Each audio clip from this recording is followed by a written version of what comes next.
As we were talking earlier in the start of the show around the release of this wonderful 2020 Agribusiness Agenda, which I have my hands on, you can go to KPMG, search Agribusiness Agenda, coming into its 11th year. And of course, as we heard from Ian Proudfoot, time to separate out that single voice of direction into an agenda of voices, listening to a diverse amount of perspectives when it comes to it. And one of those bright lights within the farming sector for many, many years. Joining us now is Lindy Nelson. Welcome to Sarah's Country. Finally, I've got you on the show. I'm so excited. Tēnā koe. I'd love to be described as a bright light. That's I'm actually trying to get the lighting right here tonight, so hopefully you can see me. Oh, you're very bright with your beautiful attire. Now, Lindy, I know that you do so much work behind the scenes that a lot of people do not know, pushing people in the right direction, out of their comfort zone sometimes. How much involvement did you have in this diversity of thinking in this agenda? Both Ross Buckley, who's the chair of KPMG, and Ian Proudfoot have always been incredibly supportive of the trust and partnering with us. And so it wasn't a big push at all to say, hey, what about actually having some agenda, some female voices come through? So, it was a bit of a conversation in the car park with Ian, and he was really up for it. And I think what surprised him was with some areas where there was a really big difference. It wasn't a surprise to me because, I've been working now for 12 years with women in the sector, and I know the things that really stir their passions, break their hearts, and where they want to put their energy. So, one of the things that came up was around community, and the wider community being the urban, rural, and the togetherness. So that really wasn't a surprise at all. When are we going to learn, Lindy, about having the two of priorities between the genders working side by side simultaneously to achieve greatness, whilst men go over the how and women go over the why, and both working to achieve a common goal? Yeah. So can you just reframe that? Because I'm not quite sure what you're asking there, Sarah. When are we going to get to a point where we can set each other in a similar direction to achieve both in unison?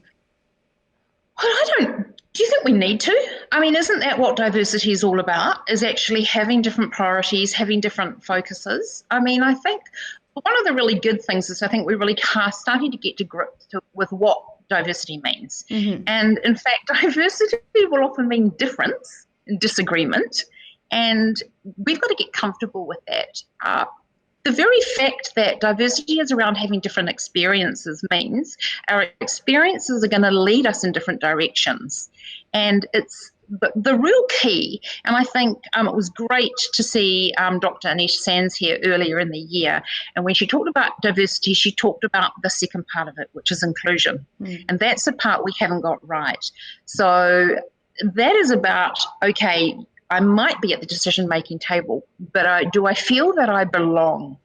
And so I think the next step for us in our evolution, if that's what you want to call it, is can we have robust conversations where we can have disagreement, but we can have really good outcomes? So I'm not sure that we want to see things the same, actually, but it's about how do we mature so diversity is celebrated and not the discomfort that it can often bring. And I think I've taken my biggest learnings is that we should not define diversity. It is more around an experiential and inclusion perspective.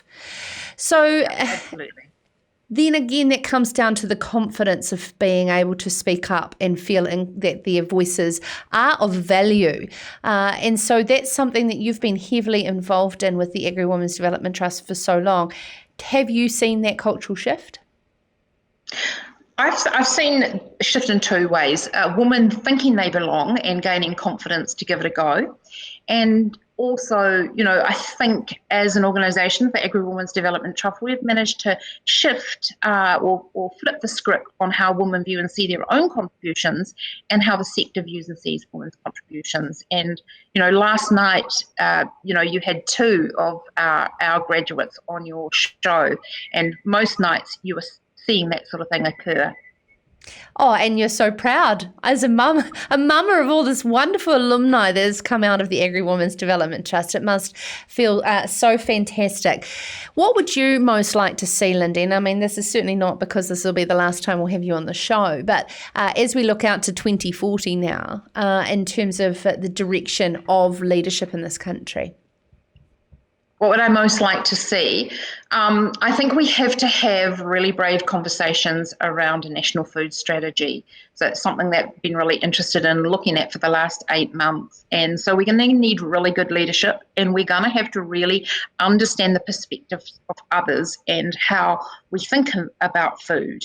And so that's going to be quite challenging, I think, for some of us.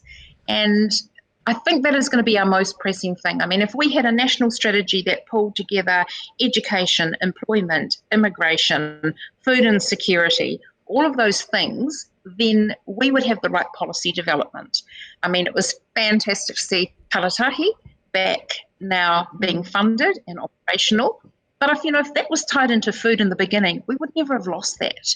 And so we've got this divergence of policies that aren't meeting the needs of the country in terms of food, and they're certainly not meeting people, who work in the sector's needs. Billion trees is another fantastic example. Feels like a good idea, but it probably will not help food insecurity, and it will not help a lot of farmers around New Zealand. So if we had food that was pivotal, and we really had some fantastic leadership around this, then we would actually have the right policies being created. So we need leadership from the government, and we need to have some really brave conversations around how citizens of New Zealand food, see and view the value of food. And also picking up on some of those key points that Ian Proudfoot made, and I know he's passionate about, as I am, and I know you will be too, is the shift in corporate social responsibility in this country as well, and our most vulnerable. We've seen the rise of Meet the Need as one example, but we've got so much further to go, don't we? Yeah, and I think we've got to have a different lens around what food insecurity looks like. And, we saw it through COVID. I mean, that is nothing. If we get to 2050 and we haven't sorted this, we're going to see a massive more amount. But we've got the potential. We're a relatively small country, and we can talk together. And what I really loved about this agenda is it talked about women's need to bring community together, and that is what we really need. Can we help, get women to bring urban and rural people together and talk about the issues that affect us all? And that, have a shared value perspective. Just to end, I just want to say of a wonderful conversation I got to have with Mr. Doug Avery, Uncle Doug, today. And he left me by saying, if all of us individually could at least reach out and help one person interconnected to be better off in this country, we won't end up having to pay for them in the long run. Good advice. And I mean, it's certainly the work that you do has been able to rise women up to be able to be a born benefit to a wider community. And so congratulations. Thank you so much. And Lindy, are you able to tell us about some of the cool projects you're working on at the moment? Yeah, so today actually I just launched a podcast series called Amplifying Us, which is around women, food producers with a global lens. So talking to some amazing women around the world and really looking at, how do we shift and change and meet the needs of 2050. So I've really enjoyed that, and I take my hat off to you because technology has never been my gig. And I've actually found I've actually learnt a lot, and some amazing women. So I've really been enjoying that. And a few of us are trying to sort of amplify this idea of a national food strategy. So just a couple of little things that I've been working on, keeping me busy. I know you're someone that will never stand still, and that's what we all love about you. Thank you so much, Lindy Nelson, the former founder of Agri-Women's Development Trust. And check out that podcast, Amplify Us, launched today. I can't wait. It's certainly going to be downloaded for my travel. This is Sarah's Country.